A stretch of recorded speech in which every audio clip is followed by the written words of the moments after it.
자, 10월 14일 시장이 나름 좀 괜찮죠?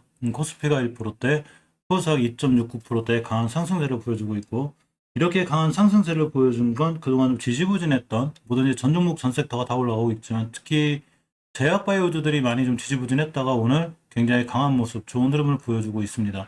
셀트리온 형제들도 2%대 올라가고, 또 치매 관련주에서 좀 찍기 시작했는데, 역시나 9%, 7%대 강한 상승을 보여주고 있고, mRNA 관련주를 비롯한 러시아 스푸트니크 V 관련주들도 잘 올라가고 있습니다.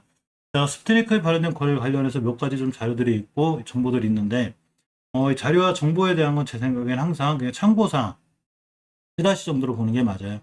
정확하게 스푸트니크 백신 승인했다고 WHO에서 발표하기 전까지는 이런 기대감이 있구나. 왜냐하면 스푸트니크 V가 WHO에 승인된다고 승인할 수 있다는 게 벌써 올해 초중반부터 나오기 시작해서 7월 달이면 나온다. 가을에 나온다. 이제 연말에 나온다까지 해서 연말까지 밀렸기 때문에 그냥 주식을 할 때 이렇게 될 수 있는 가능성도 있고 이런 자료들이 있구나. 이런 찌라시도 있구나라는 게 가볍게 생각하고 넘어가는 게 좋고 무조건 승인 날 거야. 저런 기사가 났으니까 무조건 승인 나겠지. 우린 무조건 스푸트니크 V 사야 돼. 이렇게 하시는 것보다는 저렇게 승인이 날 수도 있구나. 뭐 초중반부터 여름부터 얘기했던 건데 가을 겨울까지도 밀렸구나. 그래서 우리는 항상 지수, 그러니까 우리나라의 이 시장 흐름하고 또 제약바이오주의 흐름들하고 전체적으로 같이 보는 게 좋습니다. 이 조선비즈의 이 기사에 잠깐 따르면 이렇게 러시아 스푸트니크 V가 연내 WHO에 승인될 수도 있다는 이런 이 WHO 선임연구원과 이 러시아의 리아 노보스티 통신과 인터뷰에서 이렇게 발표가 됐죠. 그러면서 조금 그래도 승인에 대한 기대감들이 좀 생겼습니다.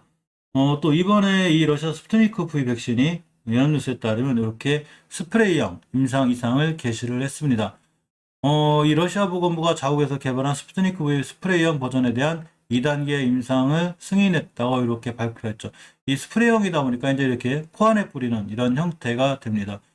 이 상트페테르부르크 에코 안전연구센터에서 2023년 12월 30일까지 한 500명 정도가 참여한다고 제가 이 오전 영상에서도 말씀드리기도 했습니다.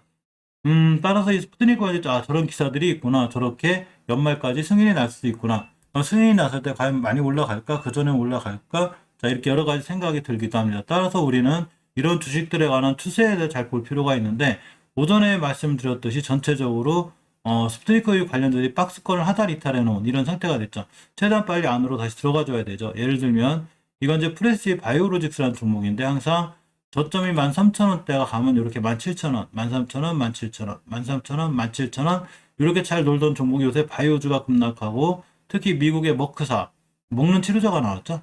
나온 거보다 이제 FDA 승인 신청을 했죠. 그래서 FDA 승인 신청한 이런 효과가 있다는 이런 뉴스 한 방으로다가 뭐라 백신주들이 그러면 필요 없는 거 아니야? 뭐 이런 많은 투자가 들어서 우려가 그냥 뚝 떨어졌죠. 이렇게 주식이나 이런 거죠. 이렇게 어려워요. 근데 기술적으로 보면 박스권 하단 이탈하면 제가 안 된다고 그랬죠. 근데 하단 이탈할 때 그냥 쭉 무너졌죠.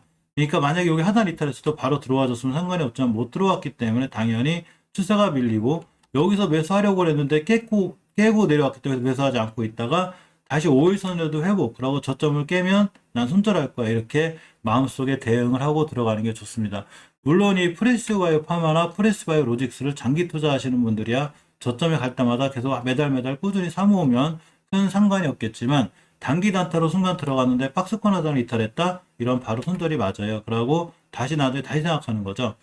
하지만 제가 생각하는 건 이 WHO 승인도 무조건 중요하고 그러고 실적으로 스푸트니크 V 관련주들의 엄청난 호재가 맞기는 해요. 그렇지만 전체적으로 이 기술적으로 박스권 하단을 이탈했을 때는 그만큼 추세가 깨진 게 맞죠. 항상 이 재료, 금방 말씀드린 우리가 살펴보는 재료, 기본적 분석 플러스 기술적 분석 이 세 가지가 굉장히 중요한데 특히 기술적 분석을 전혀 무시할 수는 없습니다. 주봉에서 특히나 이렇게 다중바닥을 잘 그린 종목이 그냥 쭉 깨고 내려왔죠. 그래서 1650원대를 최저점으로 기준을 잡고 이 자리만 깨지 않으면 난 여기서 또 모아가겠다라는 등 여러 가지 본인만의 어떤 투자 전략이 필요해 보입니다. 스푸트니크 V 관련해서 꼭 그게 아니더라도 사실 프레시바이오파마나 프레시바이오 로직스는 나름 최장암에 관한 이슈도 있고 여러 가지 이슈들이 있어요. 그렇기 때문에 회사가 아주 엉망이 아니라고 보면 꾸준히 장기 투자하시는 분들이야 괜찮지만 단기적으로 잠깐 수익을 내려 들어갔던 분들은 분할 매수를 통해서 극복하든가 아니면 일단 손절해놓고 다시 생각하는 이런 모습들이 좋아 보이는데 일단은 올 연말에 WHO의 이 승인에 대한 기대감이 있기 때문에 당분간은 조금 바이오주가 살아날 때 좋아지지 않을까 생각해 보는데, 일단은 바이오주 섹터가 살아나야 돼요. 요새 그 mRNA 관련주라든가 백신 관련주들, 코로나 치료제 관련주 자체가 크게 무너진 게 바로 제약바이오주, 즉 헬스케어주도 자체가 엄청나게 무너졌기 때문에 당연히 많이 무너졌다가 중간에서 다시 좀 살아나죠. 치료제 관련주 좀 살아나고 이렇게 오늘은 그래도 그나마 제약바이오주들이 많이 살아나는 시장이 되고 있습니다. 프리시바이오파마도 제가 박스권 하나를 권했었는데 항상 이 자리 27,000원대를 가면 이렇게 3만원대 중반, 27,000원, 3만원대 중반 오버슈팅도 나오고 하다가 그냥 깨졌죠. 여기 박스권 하단 이탈. 그렇기 때문에 추세가 아슬아슬한데 주봉에서 보면 예전 저점 찍은 거죠. 예전에 상장했을 때 최고 저점이 24,000원대이기 때문에 24,000원대를 이탈하지 않나 우린 들고 갈 거라는 등 여기서부터 아니면 분할로 이렇게 모아갈 거야. 이러한 전략들이 주에 보입니다. 아직 추세가 완벽하게 털었다고 보긴 힘들죠. 그렇지만 이제 24,000원대면 꽤 많이 떨어진 거고 요거 깼을 때는 더 위험해지니까 좀 대응해야 되는데 아직은 24,000원대를 이탈하지 않음으로 인해서 저점에 대한 기준은 잡히지 않나 싶고 가장 추세가 걱정되는 이제 바이넥스인데 사실 이 친구가 예전에 한 4만원대 근처까지 갔다 그대로 쭉 우하향을 탔습니다. 5개월 5주선 돌파 안착과 함께 회복이 중요한데 요때 딱 한 번 해주고 그대로 또 무너졌죠. 월봉의 장기적인 추세가 깨져 있어서 그래요. 중요하게 깨지 않은 애들 이 자리를 깼고 이렇게 와서 20개월 선까지 깼기 때문에 그냥 무너졌는데 제가 저번 영상에서 말씀드렸듯이 이제 깰 만큼 깬 것 같아요. 그죠? 60개월 선에서 이렇게 V자 반등보다는 옆으로 좀 횡보하고 즉 가격 조정이 끝난 후에 기간 조정이 약간 있은 다음에 한 달 있다가 이렇게 이제 좀 WH의 승인 관련해서 조금 움직이지 않을까라는 개인적인 생각도 좀 해봅니다. 휴메딕스 휴은스글로벌도 박스권 다 깨고 내려왔죠. 자, 이게 휴메딕스나 휴은스글로벌만 그린 게 아니에요. 제약바이오들이 전체적으로 셀트리온 형제들도 그리고 박스권을 전부 다 강하게 이탈함으로 인해서 투자자들한테 공포감을 심어졌죠. 이런 시장을 누구도 맞출 수 있는 사람은 없어요. 미래에서 온 사람이 아니면 야, 휴메딕스 휴은스글 박스권 깰 거니까 일단 미리 팔아봐. 이렇게 하시는 사람은 없죠. 항상 대응해야 되고 조심스럽게 접근해야 되죠. 자, 이렇게 보시면 저점인 항상 6만원대를 가면 그래도 7만원대 중반까지 잘 놀던 종목인데 6만원대를 그냥 이탈했죠. 그러면서 5만원까지 쭉 밀리게 되었습니다.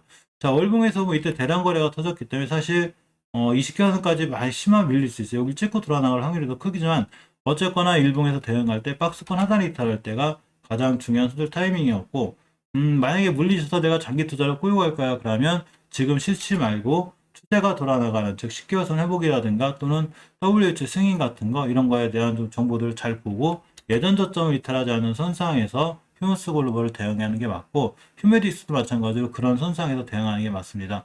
휴메딕스도 일단 3만원 초반 가면 항상 38,000원대 가던 종목 박스권에 있던 종목인데 그냥 깼기 때문에 저 같은 경우도 뭐다 손절하고 나왔고 일단 중장기적으로 제가 손절했다 그래서 뭐 구독자분들 계좌를 제가 함부로 손절해라 이렇게 할 수는 없는 거니까 모든 판단은 본인에게 있죠. 자, 일단 휴메딕스는 찍을 자리는 찍었어요. 기술적으로 보면 다중바닥 그려놓고 대량 거래 터지고 이식해서는 딱 찍었습니다. 여기가 바로 중요한 매수 타임이 되고 이걸 기준으로 돌아나갈 확률이 크죠. 보통 일반 종목들이 기술적으로 볼 때 일봉에서도 그렇지만 잘 타고 올라가다가 20개월선을 찍고 돌아갈 확률이 좋기 때문에 이렇게 되어 있습니다.